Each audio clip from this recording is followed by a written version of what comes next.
അത് അന്നേരം ഇപ്പൊ ഒന്നും പറയണ്ട.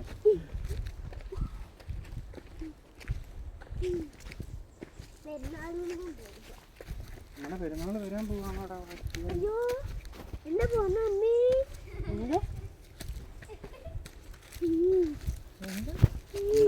പെരുന്നാള് വരാൻ പോ എന്റെ പൊന്നമ്മയെന്ന്. ഞാനും മിസ്സായി പോയില്ല. എനിക്ക്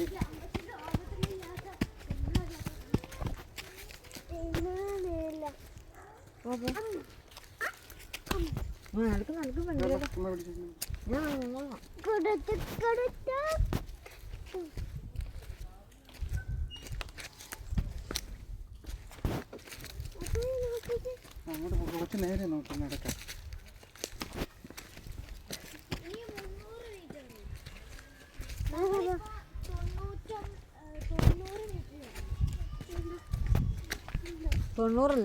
ഇനി ഇവിടെ നിന്നാണ് ഡിവൈഡായി പോകുന്നത്. അങ്ങനെ പോകേണ്ടവർക്ക്